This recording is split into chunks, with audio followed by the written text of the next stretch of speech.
Nope. I'm gonna let you start. Okay. Whatever you feel. Now Like. wait, it says live. Yeah, it says live. Okay. Refreshing again. What is going on? Alright, I'm gonna try to grab the link again. Maybe it's because I have it open in 3 windows. 7 watching now. Yeah, it says 7 viewers. Oh, Okay. I guess we should know. Technical difficulty. Wrong with my laptop. Should we comment on there and ask them if they can actually see us? Okay, yeah, let me ask. Hey guys, if you can see us, please tweet with hashtag Ch1Con. Maybe I'll just tweet back. We're not sure if this is working. If you This is why we're writers, not technicians. if you're watching, I don't know what I'm saying, if you're watching the panel, the anything, We typed this on and Word. you see us, tweet. And We're professional. The really sad thing is that this is technically professional. hey, if you're watching the anything panel, you see us. Maybe that's It's Ch1Con, correct? Yep. Yes? Yes. Ch1Con. I will. My mom's gonna hear you say that and be like, I told you this was right. I should like purposefully go like be right next to her and I'll be like, so that's Ch1Con. I like Ch1Con. This is so weird. Hey, if you see us. Who can I reply in the tweet? Like, anybody have specific Twitter Maybe we should handles? Ask Kira Is there a way to mute Budge. that real quick? Oh, hey, is that us?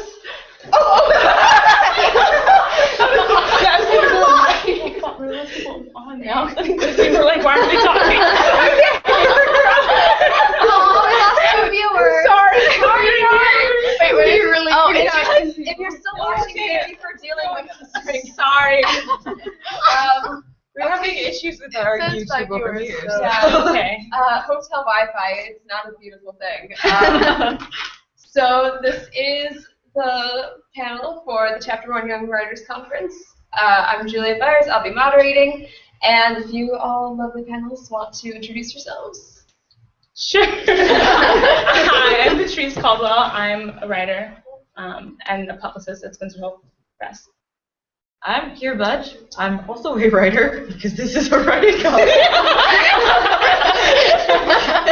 Hey guys, I'm we might be deafening the viewers by laughing right next to it. We'll move away from the.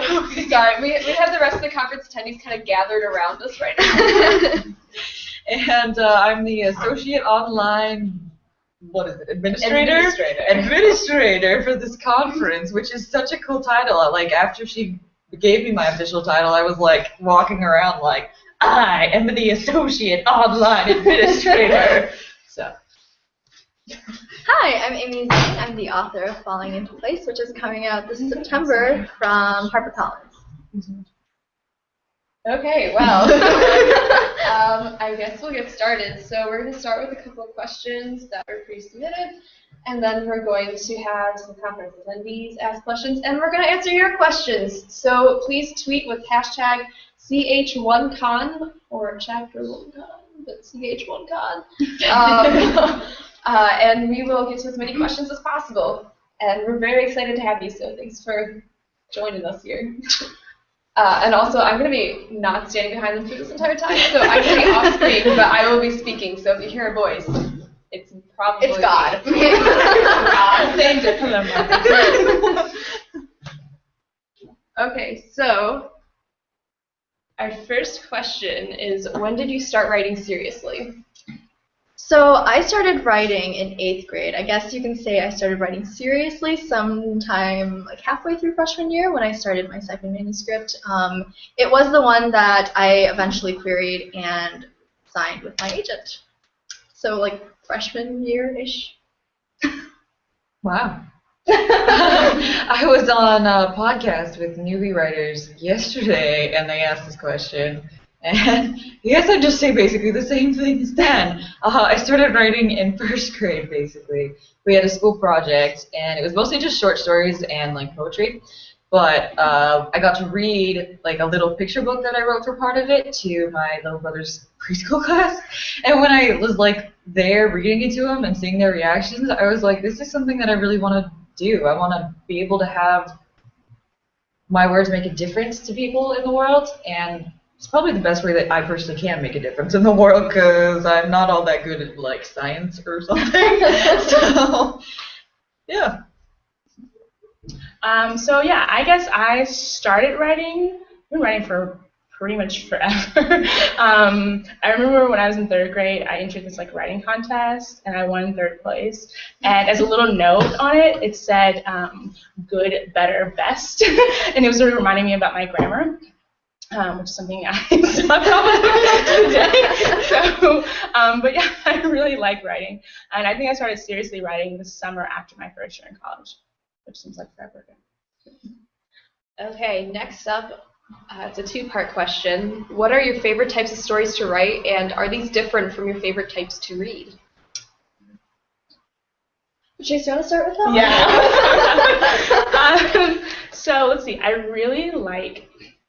It's interesting. I think, like talking about writers, like your journey as a writer. When I started out, I started writing. I think a lot of people do this. Started writing like books that are like the characters were kind of like me. You know, like I didn't realize it until someone was like, "Hey, Patrice, she likes doing this too, and she likes doing this too," and I was like, awkward. So I think originally they kind of were like my reading interests. You know, I read a lot of like urban fantasy, and I read a lot of fantasy, but a lot of the books I was writing weren't exactly, they were like kind of like a contemporary fantasy, so it was like kind of similar. But I think now for sure I started to get to the point where what I read a lot of urban fantasy books and like dystopian, and I like to write a lot of urban fantasy books, so I think it's getting to the point where it's like evening out. I also really like reading contemporary books, and I am just now working on my first contemporary manuscript, so I think it's taken a while to get to what I actually like. But I think that's probably because I was afraid to write what I really like to read, because like what I like to read, I like it so much and it's so good, and I was like, I'm gonna fail. It's gonna be horrible to write. Okay. For the longest time, I would have just said that I write fantasy and that's what I do. But like as I've written more and more, it's become kind of like a on the line between fantasy and sci-fi, and that's where most of mine are. They're like in the superhero region, which is kind of in between, depending.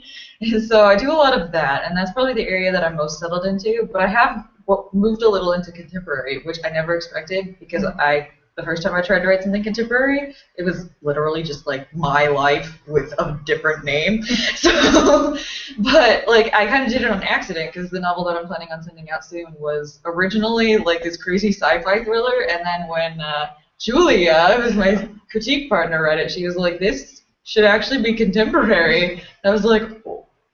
And then when I turned it into it, I was like, actually, this is better. I read just about everything though, because I'm like famous at the library for reading everything that they have ever. Yeah, I read a lot of stuff. So I don't know, I have a pretty eclectic taste. So when I started writing, I wrote a lot of fantasy. I'm shaping the table. I'm too excited. Yeah, so when I started writing, my first 4 manuscripts were actually fantasy. One was a sequel that was like 20,000 words long. But the Falling Into Place obviously is contemporary, and I am the project I'm working on now is also contemporary, and I really like reading contemporary, so I guess that's my answer. Okay, so next question. If you could travel to any fictional place, where would you go? Oh, Hogwarts. Right, it's all yours. The answer always has to be Hogwarts, because that's like world building. Some of the best world building ever, J.K. Rowling. Yeah. Yeah, definitely. Hogwarts when Harry's not there. Harry has a bad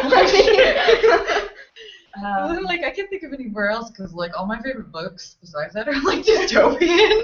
Like, I don't really want to live in the Hunger Games. Yeah, okay. I don't think, I wouldn't mind, I would really like to be a Jedi.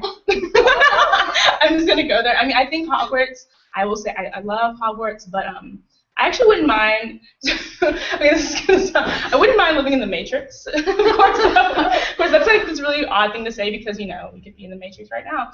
But, no, I wouldn't mind living in the Matrix. I think that would be really cool. But not, actually, maybe not cool. But yeah, I think I would like to be a Jedi. I think that would be really cool. Hogwarts.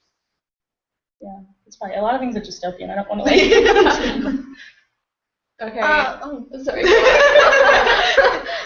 I want to say, like, how do you pronounce the lady who wrote Daughter of Smoke? Is it Lainey? Oh, that would be so cool. Lainey Taylor's version of Earth. Yes, like Lainey she Taylor. has so many like rich details in like Morocco and Prague. I want to live in Lainey Taylor's Prague. Exactly. A place where you can travel through doors to get to like Paris. Yeah, I want to do that. Okay. If you could meet your characters in real life, would you want to? No. No. Let me think about all my characters. Yeah, I guess it depends on the character. Yeah, it does depend on the character, because there are some that would just hate me, and there are some that I'd probably get along with, so... Like, I could just, like, imagine, like, some of my characters would just be like, I am going to kill you for doing this to me. I don't care. I don't know. Yeah, I think I would like to meet some of my characters. I have one character who's like this, like, 12-year-old criminal mastermind, and I think that would be so cool to meet her. That would be cool. I don't know. Some of my other characters, they have a lot of problems. Like, they just have a lot of baggage. I don't know. Yeah, I would say it definitely depends on the character, because my main character, Liz, in Falling Into Place, is not nice. I get very defensive. Like, a lot of early reviews have started coming in, and everybody's like, we really hate Liz. And I'm like, okay, but she's kind of a good person sometimes, occasionally.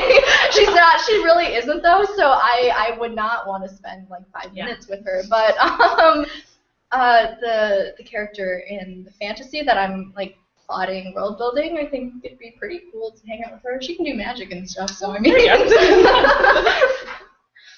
Okay, so do any of our attendees in person want to ask any questions? On the thing is to just ask who your OTPs are. Oh boy. Okay, so I don't know if you guys can hear them over there. I keep making them move. But we want to know from our panelists, who are your OTPs? It's gonna take me a while. Like I said this morning at the conference, I ship myself in Panera bread.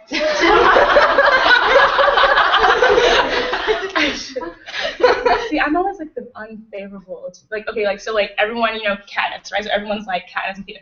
I don't like. So what it's like in the books, I was like, you need to die. I was like, kill him today. I was like, let him go. He has baggage. Okay, so we have one person pro bread, one person anti bread. Kira, are you gonna? What's your explain the vote here? I'm in love with Peter. No! Gosh, she's so weak. That's what I like. Hey, he can lift a 100-pound bag. Okay, he can always camouflage himself. But then he's like, looking neat. Okay, I found this really funny picture on Tumblr that was like, it was like, hi, I'm Peeta. I'm looking at a rock. And Katniss is like, we have to save the world here. And he's like, I want to be a rock. And that, of course, like, it's not any better because he's like, kiss me, I love you. And she's like, dude, I need to live. Oh, you know who I ship? I ship Zuko and Katara. Yes! I agree. I never got over that. They totally set it up. They totally, they were. In the finale, they were meant to be. I don't understand that. They were supposed to be together. It was so obvious. Yes. They would have had such beautiful. So we have some really avatar eggs. I feel like water bending and fire. Yes, they were so perfect. That was the moment my childhood ended. When true love did not happen. I'm like the opposite of you. I ship all the like really standard ones. Okay, wait. I want to hear one of the ones you really love. Well, I do Katniss and Peeta, and then of course Ron and Hermione. Well, okay. And then I'm like I'm a Sherlolly shipper for Yes. Sherlock. Yes. Which elementary. I don't. Oh, elementary's the worst. Thank you. It is fun. It is fun. It's cute. It's not like a It's not Benedict Cumberbatch. No. It's cutesy, you know. It's like it's like very cutesy. It's just an automatic vote against it not having Benedict Cumberbatch in it. Yeah. I'm trying to. What are? I ship myself and Tom Hiddleston. Yeah. That too. That's if you don't ship yourself and Tom Hiddleston, you just. Okay, we have a question from a viewer. Adrian wants to know if you guys have advice for teen writers from a young/teen perspective. That's what we're doing the whole conference. Well, from a teen. Okay, well, I'm not a teen, but I can still. Young as well. Yeah.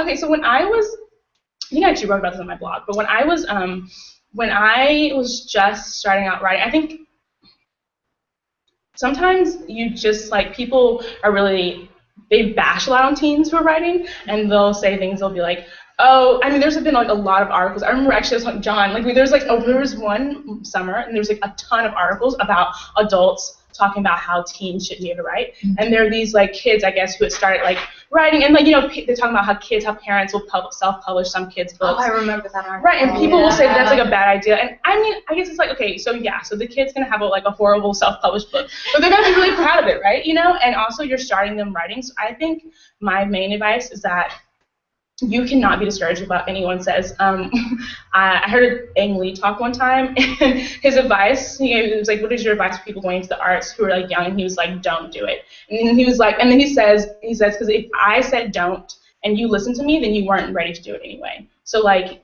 when someone is, like, saying, like, you're not going to be horrible, don't do it, just be like, whatever. You know, you really have to grow thick skin. And that's my advice. Just keep doing it. And more patience. Have more patience. Don't rush things. Definitely, like, right along with the advice I always give. Actually, it's funny talking about the articles with the bashing teens. I actually got a rejection letter when I was, like, 12 where they were like, we don't publish children. And I was like, no, I'm going to go riot in the streets now.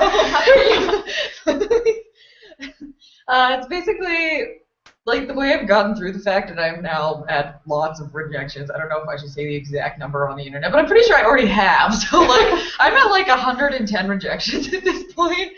So, basically, I've been going on it for years and years, and I'm just going to keep doing that. And that's my advice, is you have to just keep doing it, because that's how things get done. I'm thinking it's not a fun. I interviewed you one time, and you were I asked you how you got what happened with your phone call with your agent, and it was you have to find the exact transcript that I have on my blog though. But Amy is the funny. She goes, I read yeah, it was like she goes like I guess her agent Emily is Emily. Yeah, she tells the story like all the time too. So she called me, and I hadn't mentioned that I was like 15 at the time. So she had Googled me, and she found my school blog. So she had like an inkling, you know, and I didn't mention it throughout the phone call. And just at the end, I kind of said, like she was like getting, you know, the conversation was winding down, and she was like about to leave, and I was like, oh, I feel like I should mention that I'm kind of a little bit 15. And it was just so awkward. It was so bad. I still am a dork. I think the advice, I wrote about this on my blog too. The advice I give is to reject the term teen writer, because there is such a stigma against it. You shouldn't be a teen writer. You should be a writer. And I feel the same way kind of about the term aspiring writer. I think to me, the term teen writer kind of bothers me, because like it implies that you should be like good for your age. Like I don't want to be good for my age. I want to be like good. Okay. Audience here, do you guys have any more questions? What's your favorite book series? Favorite book series? That might be easier to do. Okay, Can we skip Harry Potter? Yeah. Let's skip Harry Potter and the Hunger Games. And the Hunger Games. Okay. Series, that's hard. Good question. And then like 5 minutes from this, I'm gonna think I have an my answer. actual I favorite. know. Can I answer that? Yeah, go for it. Even though I'm in the middle? I've said this on like so many different blog posts and tweets like recently, but I'm just so sad that I haven't heard more about the unwind dystology because it's so good. I love it so much, and like every time I reread it, I just love it more, and I don't hear all that much about it from people, and I'm like, the world building is so amazing, the way that they pull in all the different cultures into this future setting, and of course the concept is just. I wonder if it's because like the time difference between the books. I wonder if that's what it was. That might be it. Anyway, you should read that because it's like super duper awesome. The first one's Unwind. Yeah. It's gonna be 4 books, I think. The 4th one's coming out in. Wait, this one wasn't like the past one wasn't the last. There's one coming out in October, I believe. Oh. It's Unsold. No, Undivided is what the last one's gonna be. Yeah, it's like the first one's really scary. It is. It's about like it takes like into account like the pro-choice, pro-life question, and it kind of builds a dystopian society on that, and it's super deep. Yeah. And I read it when I was like young too. Yeah. So it's like. It's a good one. Again, I'd say Laini Taylor's Daughter of Smoke and Bone series, just because like her world building is so strong, and like the language is just intoxicating. Like there's such a rhythm to it, you know, and also the Graceling. Oh, Graceling series. Those are, I love those. Those can be pretty intense. But yeah. The Graceling series is really good. Yeah. I really like the Dresden Files. I really like the Dresden Files a lot. So that's an adult series. I'm trying to think. I really like Shadow and Bone, Grisha. Oh yeah, I haven't read the second and third ones yet. Yeah, see, I've only read the first, and I read it, and I was like, I need to get the rest. But again, I've got a 2-read list that's like that long. Oh, you know what series is really good? I found myself laughing like it was. Wow. Okay, it's the selection. It's like the selection, the lead, and the one. And it's just it's okay. It's actually like The Bachelor. Yeah. It's like The Bachelor meets. It's like The Bachelorette meets The Hunger Games. I think that's how it was pitched actually. Yeah. And it's hilarious. It's funny. There's romance. And it's just really great, and it's deep too. So that's my recommendation. It has some deepness. It does have some deepness. Not as deep as other things. Oh, but no. It's like medium surface. Okay. Let's see. Any more questions from Emma? You can go. What aspect of writing do you struggle with the most? Like prose or dialogue or description? Everything. Literally everything. For me, passive voice has always been my biggest weakness. Like, I didn't even realize that was a thing until I got an agent who actually worked with me for a little while before the agency shut down. That was so disappointing. I was working with an agent, and then the agency shut down, and I was like, wow. But she was just like, okay, the biggest issue here is that you have passive voice. I was like, what? What is that? And since then, that's been like, I have to go through all of my books and be like, passive, passive, passive, passive. No, we're changing that. And the other thing is that I call myself a plot rusher, is the term I use, because I'm known for writing very quickly and a lot, because that's what I get really into the story and seeing how it ends as I'm writing it, and so I just rush through it, and then I get to the end, and like I go back and I'm like, there's nothing, there's no meat. But that actually kind of makes editing more fun, because then I get to add a lot more scenes as opposed to like spending all my time on like, what can I cut, which is more common. So there's like advantages and disadvantages to that one. Yeah, I think I don't write as fast as you do. I usually can write it like a manuscript like within a month to 3 months. So I guess I have a problem with plotting. I guess I think world building I don't have a problem with. I think it's probably my worlds are so I get so fond of the worlds I create that I want to just keep continuing books in the world. But the problem is that you'll read it and then I'll like let it sit. I'll come back a month later and I'll realize like the character is actually kind of weak compared to the world. And then there's also grammar, like commas and me we are not friends. I think it's because in 8th grade I had this. I still have nightmares about this teacher I had in 8th grade. So. I do comma splices all the time. I do too. I think my biggest problem is like concentrating though, like actually sitting down to write. Like yesterday, yesterday I had my document open with my new project, and like it was there, and my computer was there, and I could have been writing, but I played a solid 5 hours of 2048. I hate my high school. Productive.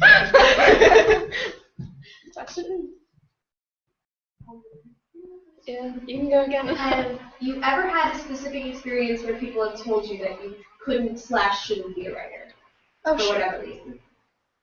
Okay, can I start this one? Go ahead. Okay, yeah, I actually struggled with this a lot, mostly because, well, first, I struggled, like, internally with this a lot, actually, because I had this idea that I was going to be, like, a scientist, even though I was really, really bad at science. Yeah, I had, like, my life planned out, so, like, I would choose my careers based on, like, the number of syllables they had, and author doesn't actually have that many, like, syllables, which probably meant that it, like, wasn't as cool. It's a lot cooler, by the way. So yeah, and my parents, I think, had different expectations for me as well, so, like, just kind of overcoming the idea that, like, writing should be a hobby. So, yeah. Luckily, I don't think I've ever had anyone tell me that I should not write. There's just the one rejection letter is like the worst thing I've ever gotten. That was mostly just because I was so big on like teens should be published, and then they're just like, we don't publish kids, and I was like, no, not allowed. But gosh, I don't know. I keep thinking that it's gotta happen soon. Somebody's gonna tell me that I shouldn't be a writer. It's probably gonna be a teacher, and then I'm gonna cry. But at least it will have happened, and it will be done. Yeah, I don't actually. It's never happened to me, but I will say this is probably also because not many people know that I write. I mean, like, I have like this like people on Twitter now, but I don't really tell people that I write. And I think it's like this problem where it's like there's like there's modesty. But then there's like being too modest, and I think I probably fall sometimes into the too modest zone. So like a lot of people don't know I write, so that's probably why people have never, people have never said that to me. But yeah, I don't know.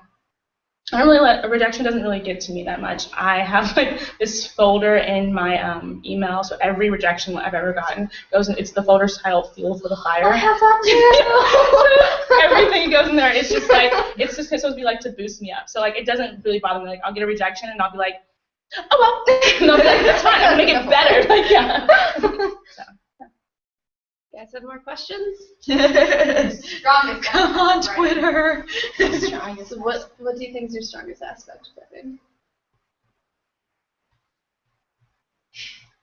Oh, am I going? Oh, sorry. I really like revising a lot. I mean, so I like world building and revising, and partially because of what you were saying is that like when I write fast drafts, so sometimes my drafts aren't super complete. Like I'll write a scene, and if I can't get one thing right, I'll just put I'll just write it kind of what I feel is gonna happen. And be like blah blah blah does this blah blah blah, and then I'll keep writing the next scene. So I feel like revising because for me revising is kind of getting to go back and fill in all of those gaps, and I really like. I like world building because I just think that's so cool. The idea that you can get to like create this world for yourself. I don't know what my greatest strength would be exactly. I feel like a lot of people tell me that my dialogue is good, and that's something that's hard to replicate, I've heard. So that's good to have that skill. Everything else I'm probably still working on. So I think I really like outlining. I really like the pre-writing section. Like I like world building. I like writing by hand. Like.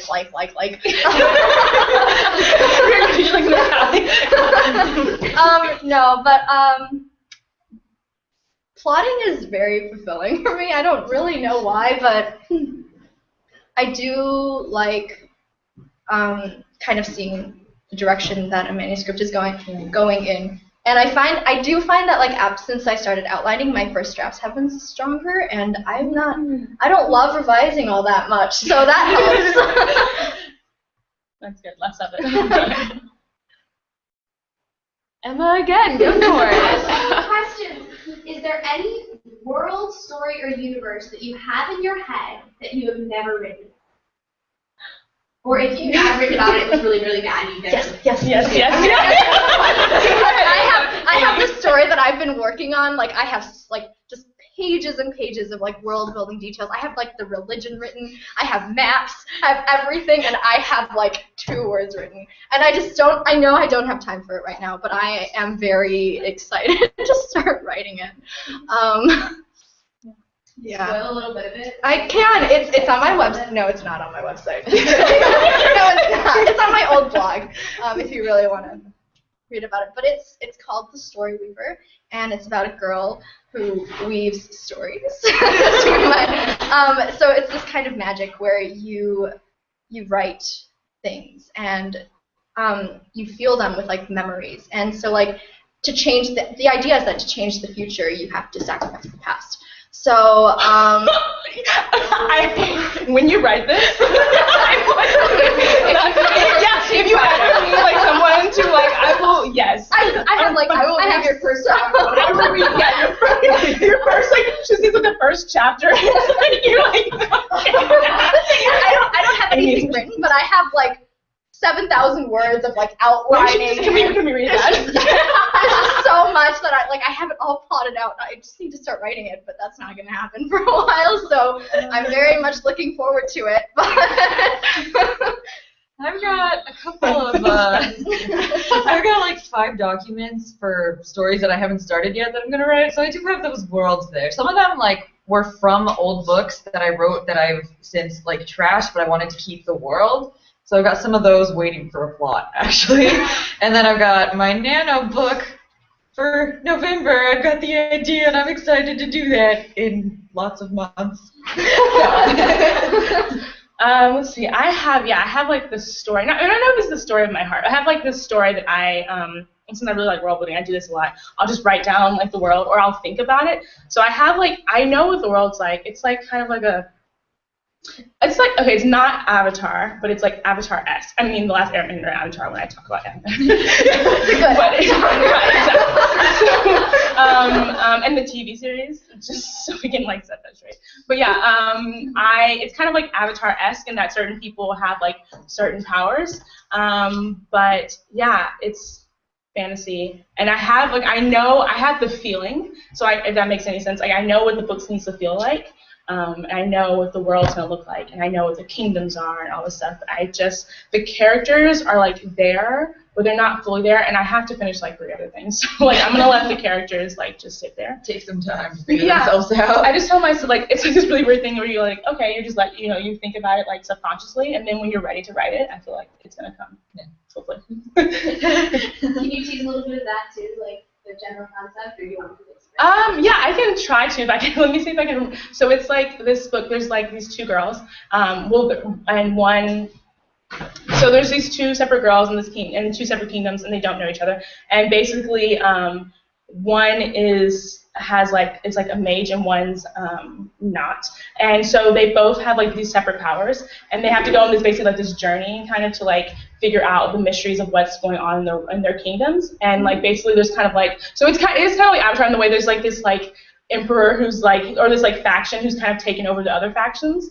So like in Avatar there's, but anyway, yeah, so it's kind of like Avatar. Everything changed when the Fire Nation attacked. Right, so like, yeah, and then everything changed when this One Nation attacked. And I don't know, I really like it. I think it's great. The characters are some of the best characters I've like thought of. I'm kind of scared to write it because it's like an epic fantasy, and like epic fantasy is really hard. Like if you mess up like the world building on epic fantasy, it's just like you have nothing. So. Have you ever based a character on someone in real life? Laughing. By the laughter, I take it that this is a yes. Now the question is it a good thing? I feel like when you start writing as an amateur, you almost always start by doing that. So some of my first books were definitely very much like, these are exactly based off of this person.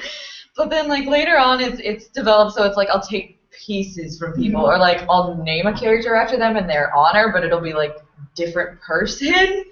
So it's there, and it's usually positive. I don't usually do that in a negative way because I feel like that's mean. Oh, like, yeah.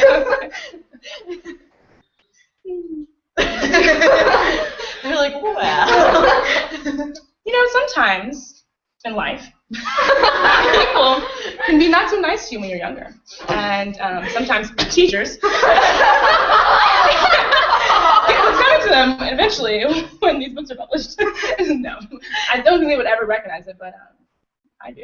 I also have a character that's kind of based off, like, I base characters similar off people I know sometimes, like, not like, but like I said, just like tiny parts. Like, I have this one character who's like based off my younger sister in a tiny way. She doesn't know this, but the fact that she's a total brat. It's okay, she's 10, she's not gonna know. I mean, like, I love her a lot. You know, 10-year-olds are like little sisters. What can you say? So, yeah. I remember my agent once told me, I think this happened. I'm pretty sure this happened, and she said something like my editor had asked her if one particular character, she wanted to make sure I'd change the name because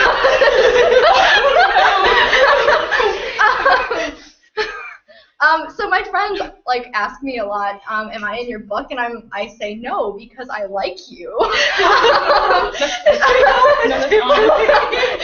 you're super nice. Yeah, you're too nice. I'm not. I know when I started, a lot of like my antagonists were like people who cut in front of me like in a lunch line. Like it was a very long lunch line, and you better wait your turn.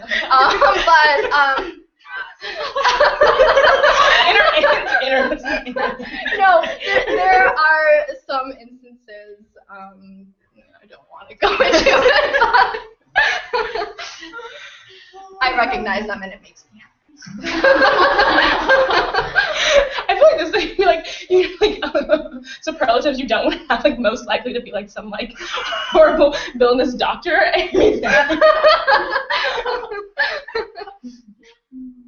Okay, do we have more questions from our in-person attendees?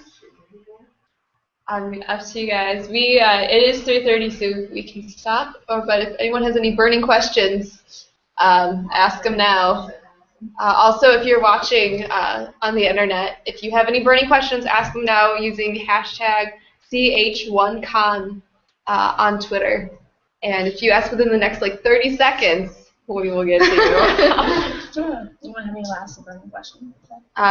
In the meantime, I have my own question. So we were talking a little bit earlier about dystopian fiction and that kind of stuff. If you had to be in a dystopian world, which one would you choose?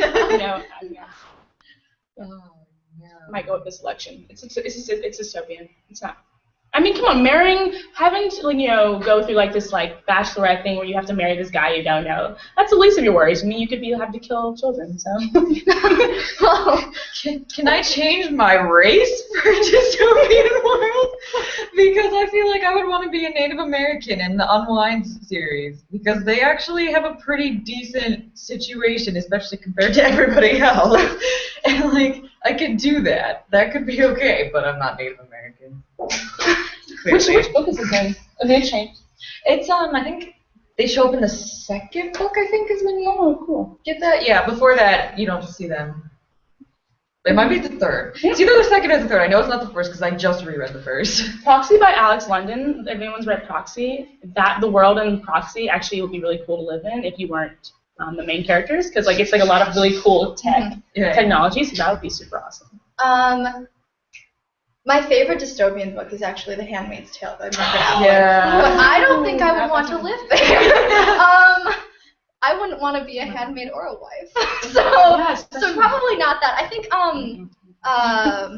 the Ugly series would be kind of cool. Just because I always thought to myself, if I lived in a dystopian society, I wouldn't be a rebel or anything. I would just kind of go with the flow. And honestly, in Uglies, you'd be pretty, you'd be clueless, you'd have parties all the time and food and you get married and have children. Yeah, exactly. It sounds livable.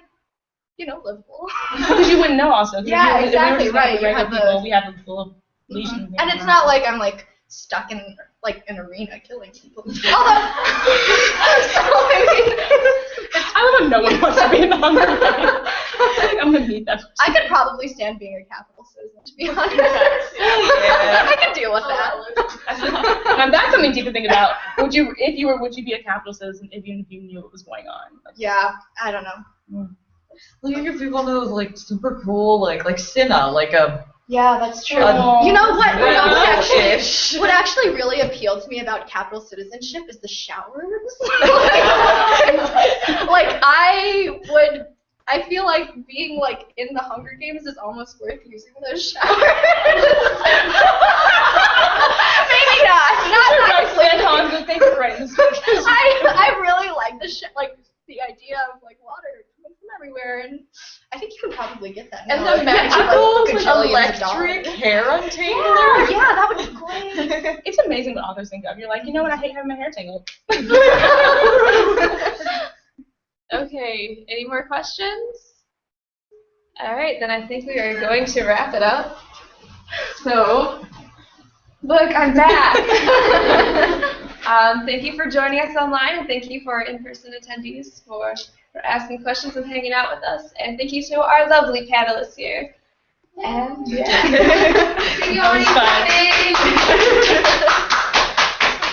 so, if you enjoyed this panel and you want to share with your friends, I'm pretty sure YouTube is going to save it, and it'll be available afterward. Oh God. We can share that.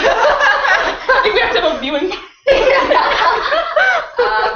Also, if you have more questions that you want to ask later, just tweet with hashtag Ch1Con, and I'm sure we'll tweet back at some point. Yeah, we can tweet back. All right, thanks for joining us. Bye. Bye. Bye.